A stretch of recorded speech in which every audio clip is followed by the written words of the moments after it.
Would you advise female startup founders in Greece to actually go to the US, or there is no need for it anymore? In this episode, we visited one of the most influential women in the Greek startup ecosystem, Maria Koletsou, founder of Blossom Ventures, the leading European network of female angel investors. In the late 90s, Maria worked in Moscow as an EU policy advisor and economist, before digging into hospitality and final angel investments. According to recent estimations, Greece is becoming one of the top European hubs for tech startups. So, how can local startup founders attract the attention of angel investors and raise funds for their projects? We went straight to the source and asked the angel investors themselves what catches their eye and opens their wallets.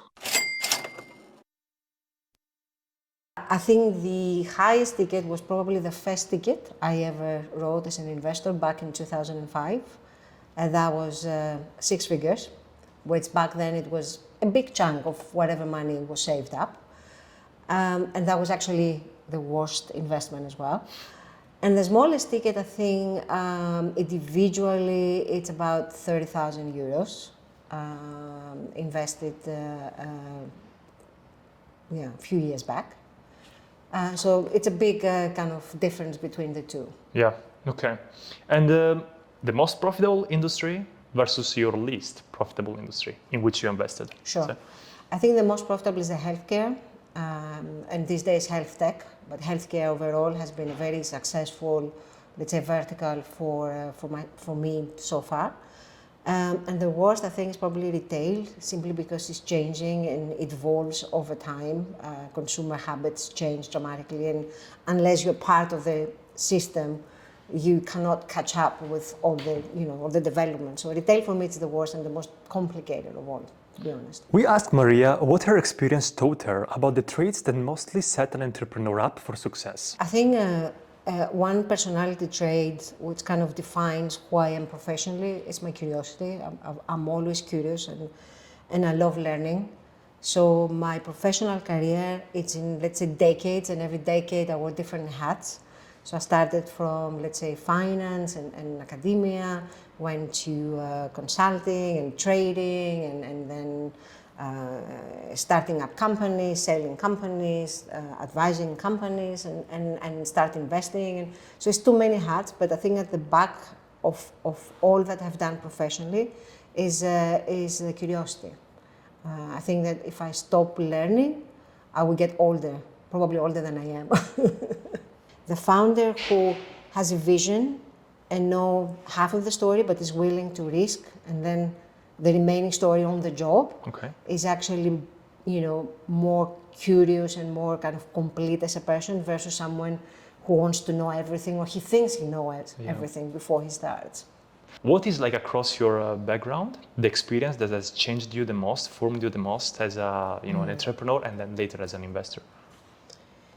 I think the whole experience in Russia shaped me up as an investor dramatically, because I've lived, let's say, the years 95 to late 99, where you had the peak and the bottom. You had, let's say, the first phase where everybody was investing like crazy, making easy money, everything was going up, there was like a huge kind of hype in the market, and then everything collapsed in one day, August the 8th, 98. And we opened, back then I was trading fixed income derivatives, and we opened the trading, we arrived at the trading floor. Yeltsin had just announced the depreciation of the currency, and then you open the bond market, and the bond market is a vertical line. And for me, that was a call that, number one, nothing lasts forever. Number two, you cannot predict exactly what would happen in the markets. So there is a bit of luck, a bit of knowledge, but you really need a bit of everything. You cannot know it all. And for me, the realization that you take a bet, but based on a little bit on your gut feeling, a little bit of your knowledge, your research, your peers, it's sufficient. You cannot know it all. There's no perfect timing. There's no the perfect company. There's no, the betting horse is the betting. What do you call him? You can bet on the founder, but not on the business. Okay. So for me, that was a big lesson, a huge lesson. Okay, so that's what taught you the most about potential Yeah, investment, absolutely. angel investment? But then, the chapter of your life that kind of got you into angel investment is a bit more recent, right? Yeah, I started in 2005. And I think the first years in angel investment was the learning years. One lesson is, which I kind of keep reminding myself even now after all these years, is that you never really truly know which company in your portfolio would make it. You can play the odds, you can do a thorough due diligence, you can get the references, you can listen to your gut feeling, but at the end of the day, when you value your portfolio, you don't really know which one will be successful. For me, that was a big lesson. And I think among professional investors, this is a kind of a shared secret, that you don't necessarily know which company would make it. Another lesson is that the most important element of a company, no matter at which stage the company is the founders and the team they're building around them. And there's a lot of elements and lessons. For example, there is, let's say, a prescription of the ideal founder, which, you tick the boxes and it's the right degree and the right exposure and the right languages and whatever. But then that by itself, it means a lot, but it means nothing as well. You need a team to complement the founder skills, which could take a company from A to B. And then a lesson at B is that maybe the skills are not enough to take you from B to C. So you need agility, you need flexibility, you need different leadership game from A to B and then from B to C. And these are lessons that kind of, they keep reminding every time you see, you make an investment, you see founders, you relive the lesson, I think, all over again, every time. Before you were telling us that your preference when you entry is around seed, so you don't do much pre-seed.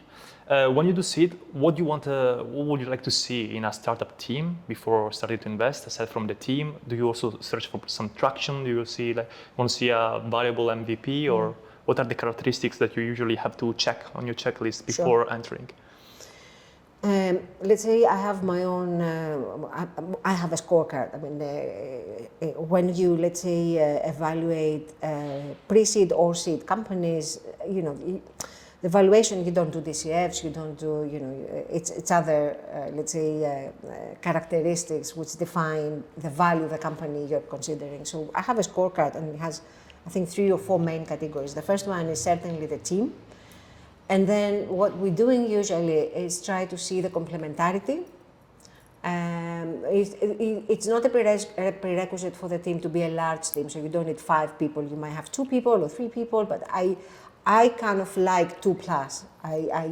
Although solo founders is kind of trendy at the moment, I'm not very familiar with that niche, let's say.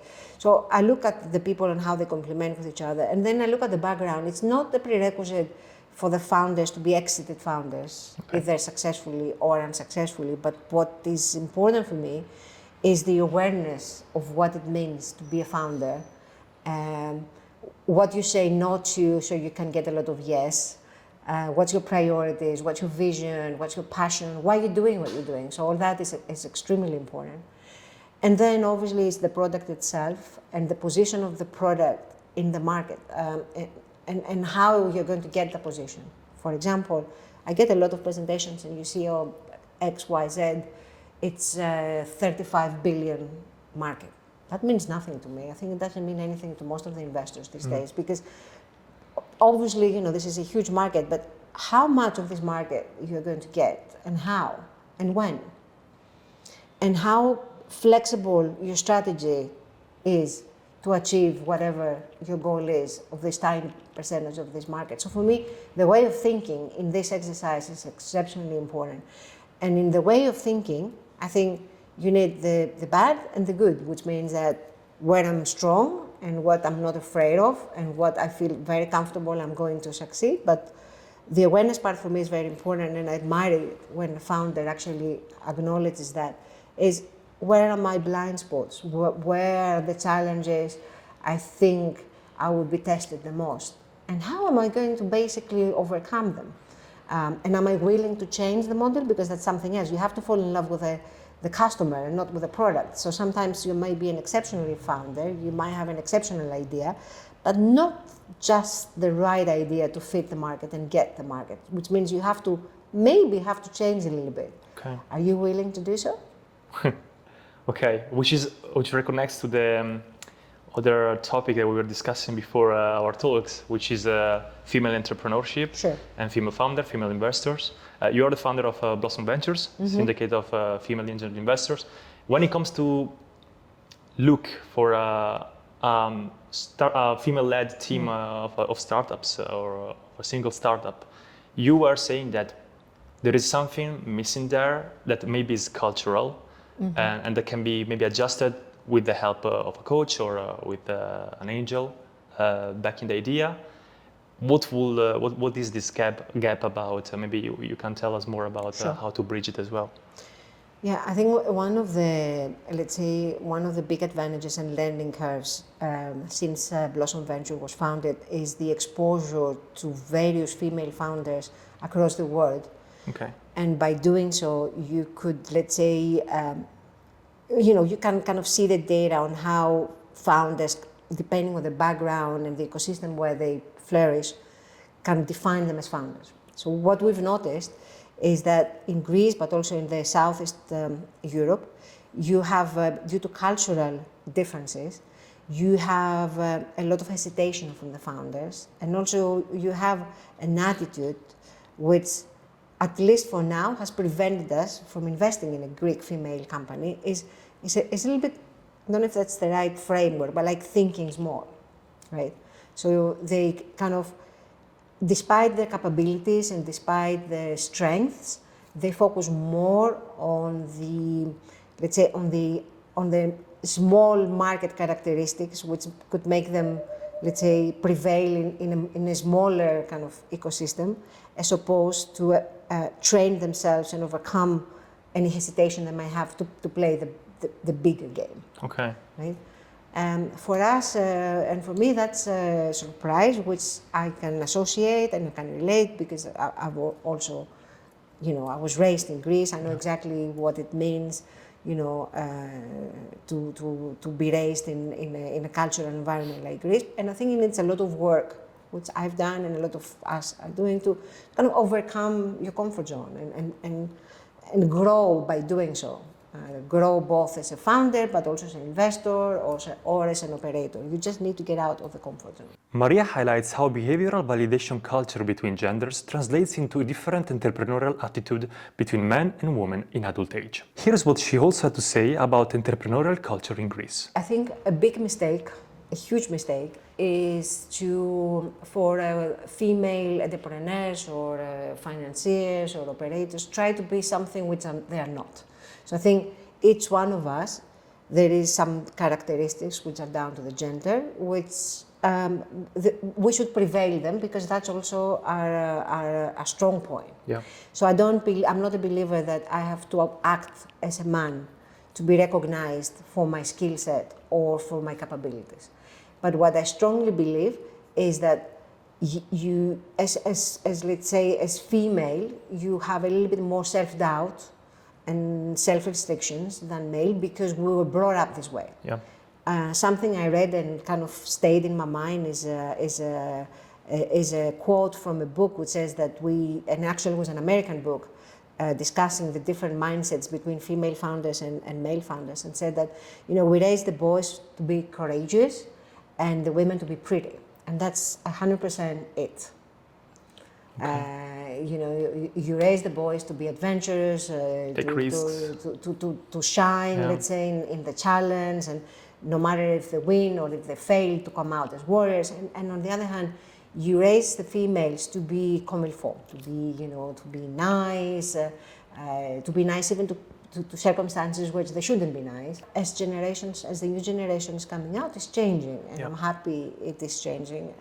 And I think that would also change the way that the kids, and even if they're male or female, they're raised and they're getting out in the real world. And I was saying before to you that I have great hope for the generation to come because I think it's so much better than our generation, and that would define a better generation of investors and also a better generation of founders without the self-imposed cultural restrictions which my generation and the generation before me had no choice but to accept. Let's now dig a bit deeper into the investment strategy of Maria.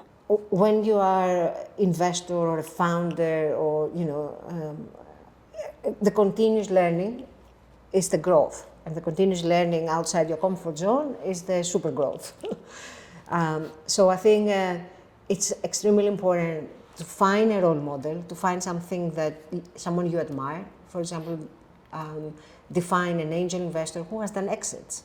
Because to my, let's say, understanding, someone is successful after he returned money to himself multiple times, because that means he's done something right. So find that person, if it's a female or male, anywhere in the world, and shadow them, see what they've done, see the portfolio, the data at the moment, it's easily accessible to anybody, right? Download some of the videos.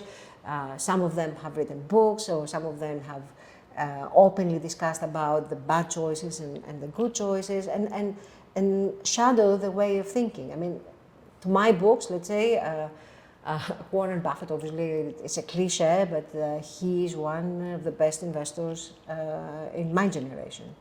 And he's done contrarian, something that a lot of people haven't done, which is cumulative returns. He invested long term. And he has a philosophy around it. I mean, it's worth reading his books, his approach. If that resonates with you, just read everything that, that investor has done, has said, has invested. It's the easiest way to learn. Learn from other people's successes and other people's mistakes is also the best way. And then go outside and do it. Don't think about it, just do it. And something which I would like to say is that today it's a privilege, the easiness by which you can start a company, and also it's a privilege, the easiness by which you can invest. Either as GPs, you have access to a pool of funds which did not exist 20 years ago through various programs. As an angel investor, you don't have to be a multimillionaire or a multi-billionaire to start the journey. You can start with €1,000. So it's easy to start. The only reason why someone does not start, either a company or investing, is because he's just not willing to get out of the comfort zone. It's very simple. Would you advise female startup founders in Greece to actually go to the US, or there is no need for it anymore? I think they would just have to go to the party. Unless you go to the party, you don't see the opportunities. You just have to go to the party. Wherever the party is, just go to the party. And you cannot join the party with a remote call. You cannot have a virtual drink. It's not the same fun. Okay. You just have to go to the party. And that's a stolen quote. One of the eldest Greek businessmen, who I admire very, very much, he's in his 90s these days, self-made, once when I asked him what was the secret of his success, he told me that I was always the first to the party. I never missed a party. And obviously this is metaphorical. Yeah, of course. Meaning that, he didn't expect the opportunities to knock at the door. He just went out there and knocked the doors and he made it happen. He believed that he can make it happen and made it happen.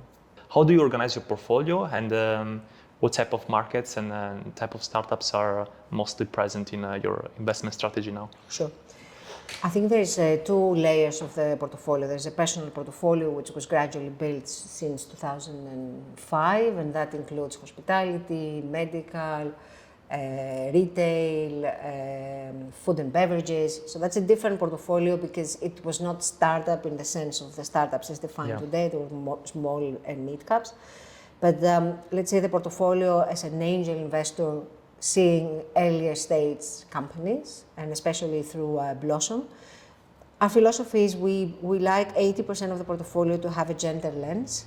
So 80% is female-led ventures. But that's the only, let's say, thesis in the portfolio. Everything else, it's across stages, it's across geographies. Something that I strongly believe, and especially with the way that the markets are evolved over the last year, I think it's a verification that this strategy is actually the correct strategy, because the geopolitical and macroeconomic conditions, they're so different today versus last year.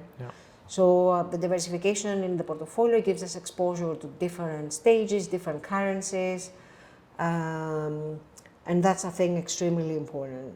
As I said before, at the end of the day, the vanity metrics, the only vanity metrics that matters, it's the exits. I think in this game, the successful exits.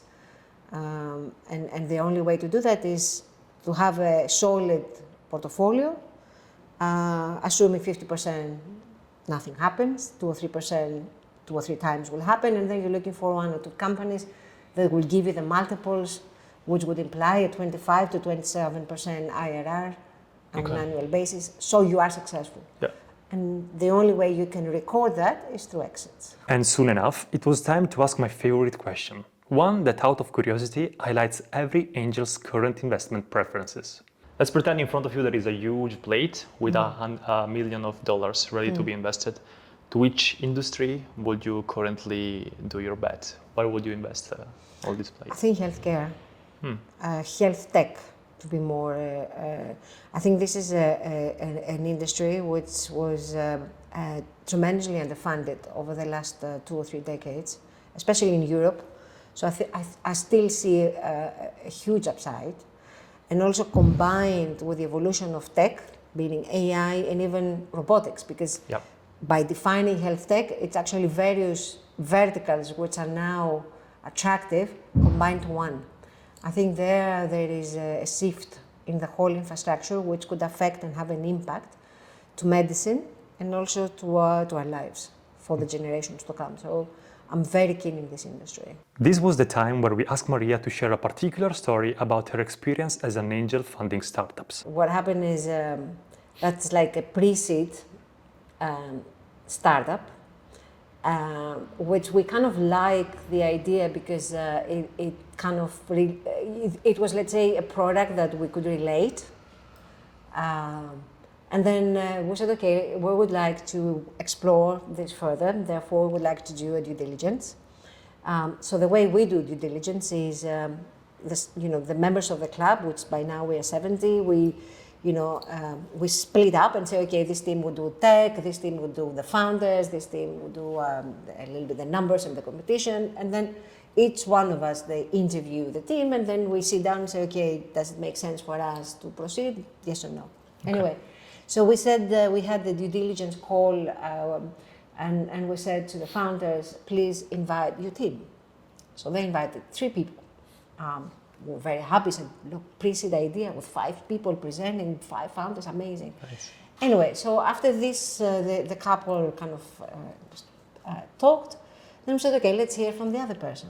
And this lady comes along who had a very impressive CV in LinkedIn and said, actually, I'm not quite sure what to say because they were just pitching me to join them. So I don't know that much about the company. And then a red flag was just like everywhere. And I said, hey, okay, so from what you've heard so far, would you invest? And she said, no. We're sitting there. And obviously, later, black, blue, whatever. It was like the most uncomfortable situation and funny at the same time because he said, no, I wouldn't invest in the company. And he was like, you have 15 investors, you're there, be presented as part of the team, and then you say, I don't know them, basically, and I wouldn't invest in them. And it was like, that was really funny. I think the aftermath of this meeting outside of the door would have been crazy. It is like one of the cases that we, very often discuss with a lot of red flags, but that was the funniest one. The startups need angel investors? If they need angel investors, that's a good question. Not all of them. To be honest with you, not all of them. Depending on the background, there is a lot of, let's say, more experienced founders who can bootstrap for quite some time and get funding through VC at a later stage, as opposed to giving a part of the company, through convertible or SAFE or whatever, to angel investors, especially if they don't have access to syndicates and they have to create a messy cap table with hundreds of people chipping in 1,000 or 2,000 euros. It's not nice.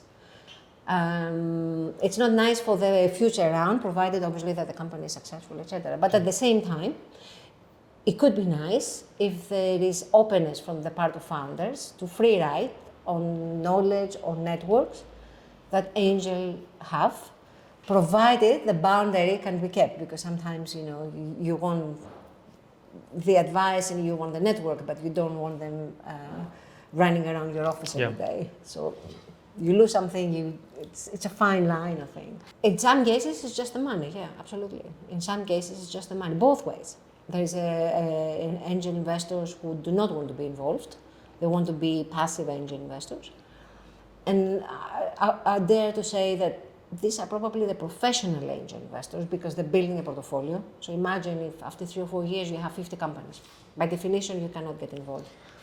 And how much does it matter for you that a startup aligns with your personal philosophy, mission, or experience, rather than having a revenue system that is very solid? I think it's a little bit of everything. I think clearly, we have some values and that defines what we see and what we don't see to start with. Yeah. And then it's a lot of other things. I mean, ultimately, at the end of the day, one of your values is to make money as well, right? And that's okay. I mean, that's what you're doing to make money. Therefore, that value has to be satisfied as well. Yeah.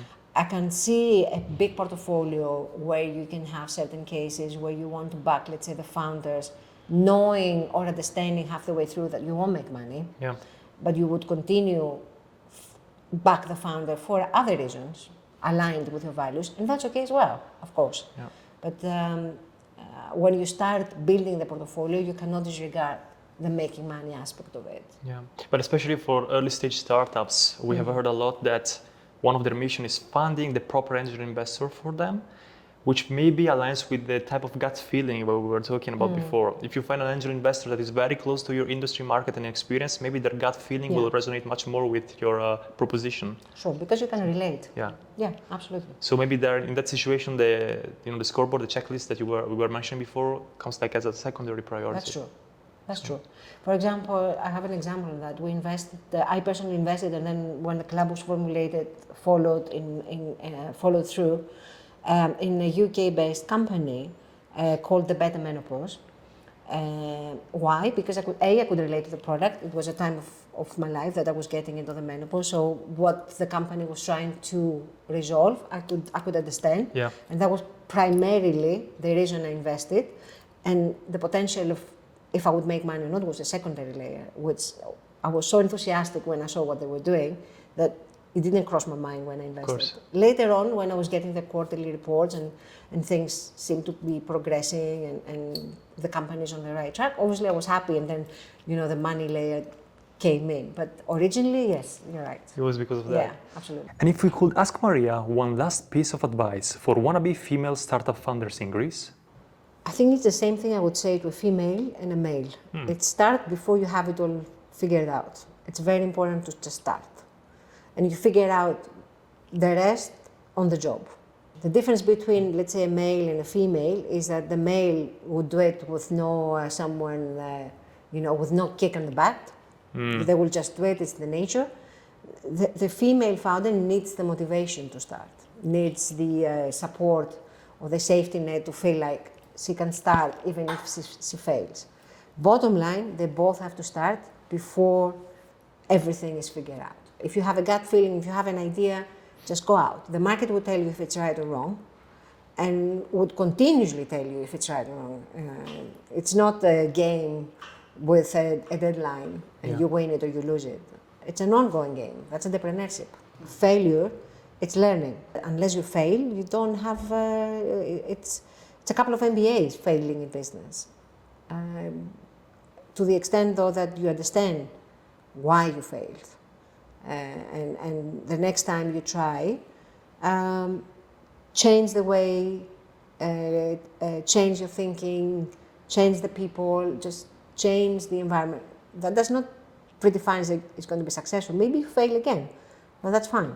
That's a key learning. I really hope that the notions that we share today will really help the next generations and the current generation of Greek entrepreneurs. And maybe someone looking at this video will be the first Greek startup in which you'll be able to invest.